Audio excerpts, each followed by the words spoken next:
বাংলাদেশের একজন পছন্দের মুখ তাহসান ভাই। ওনার গান বা নাটক কারা কারা দেখেন, কারা কারা পছন্দ করেন, শুধুমাত্র তারাই কমেন্টে লিখে জানাবেন।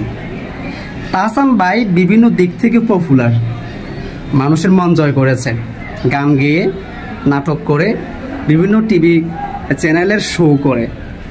এক কথায় বাংলাদেশের অনেকের তিনি আইডল। হ্যাঁ, অনেকের আইডল।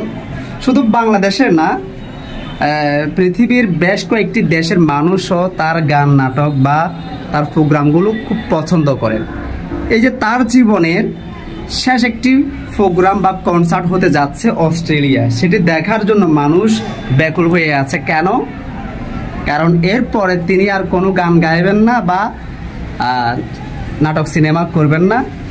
তিনি সব কিছু ছেড়ে দিয়ে আলোর পথে, ইসলামের পথে, দ্বীনের পথে, রহমতের পথে চলে আসতে চাচ্ছেন।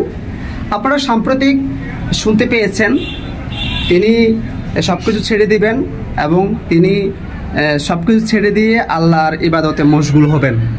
আমরা এমনটাই দেখতে পাচ্ছি এবং কি শুনতে পাচ্ছি। তিনি মুখে দাঁড়িয়ে রাখছেন, আগ থেকে অনেকটাই পরিবর্তন। ঠিক আছে, তাহসান ভাই তার কিছুদিন আগে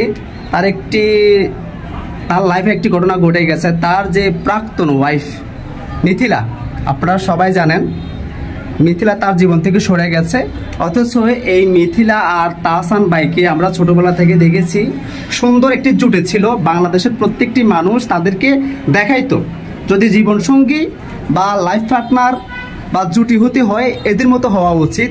অথচ একটা সময় সেই জুটিও ভেঙে চুরে আলাদা হয়ে গেছে। ঠিক আছে, তো যাই হোক, এটি হয়তো তার জন্য মঙ্গলজনক হয়েছে। ওই মহিলা থাকলে হয়তো বা তার লাইফটা আরও তুষ হয়ে যেত। যাই হোক, আল্লাহ যা করে ভালোর জন্য করে। তো তিনি সব কিছু ছেড়ে দিয়ে ইসলামের পথে আসতে চাচ্ছে, তিনি নিজেকে পরিবর্তন করতে চাচ্ছে। হ্যাঁ, তবে এই পরিবর্তন দেখে বা তিনি কেন গানা জগৎ ছেড়ে দিবেন, নাটক জগৎ ছেড়ে দিবেন, এতেও অনেকের দেখলাম যে জ্বলতেছে, অনেকে সহ্য হচ্ছে না, অনেকে নিতে পারছে না। কেন? কারণ তারা চাচ্ছে না একটা মানুষ অন্ধকার জগৎ থেকে আলোর জগতে আসুক। তারা চাচ্ছে না এই মানুষটা দুনিয়া থেকে চলে যাওয়ার পর জান্নাতে যাক। তারাই মূলত তাকে নিয়ে তার নানান ধরনের মন্তব্য করছে।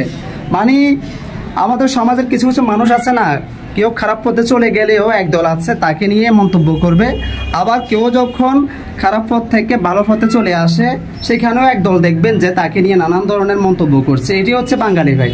বাঙালির কথা বললে আসলে শেষ হবে না। বাঙালি কখনো কারো ভালো চায় না, মন্তব্য করবেই করবে। ঠিক আছে, এখন তিনি কেন গান গাইবেন না আর আগামীতে কেন নাটক করবেন না, এটা সম্পূর্ণ তার ব্যক্তিগত এখতিয়ার।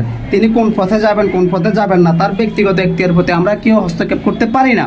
কিন্তু আমরা দেখছি এখন কমেন্টসে তিনি কেন গান ছেড়ে দিচ্ছেন, মুখে দাঁড়িয়ে রাখলে কি গান গাওয়া যায় না, বড় মেয়ে থাকলে কি কনসার্ট করা যাবে না, নাটক করা যাবে না, হ্যান ত্যান আরও অনেক ধরনের মন্তব্য করছে। আসলে তারা কখনো কারো ভালো চায় না। এই ধরনের মন্তব্য যারা করবে মনে করবেন তারা কখনো কারো ভালো চায় না।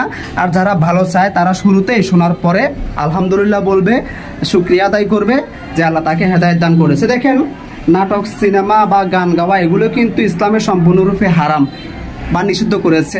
তারপরেও অনেকে নিজের আত্মতৃপ্তির জন্য, মানে ভালো লাগা থেকে অনেকে এগুলো করে থাকে বা অনেকে এইগুলো করে তার পরিবার চালায় বা তার নিজের মুখে খাবার দেয় বা সন্তানের মুখে খাবার দেয়। ঠিক আছে, আসলে এটি এক একজনের এক একটা পেশা।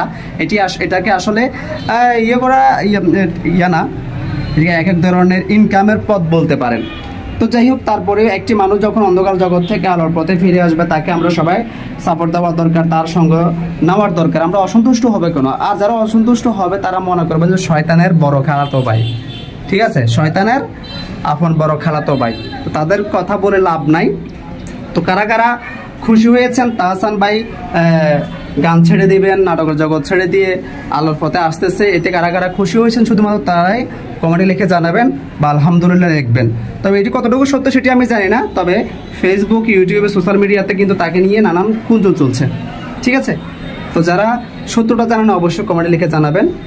তাহসান ভাই যে ইসলামের পথে ফিরে আসতেছে, আলোর পথে ফিরে আসতেছে, এটি কতটুকু সত্য জানানোর চেষ্টা করবেন কমেন্ট বক্সে। ধন্যবাদ সবাইকে, আল্লাহ হাফেজ।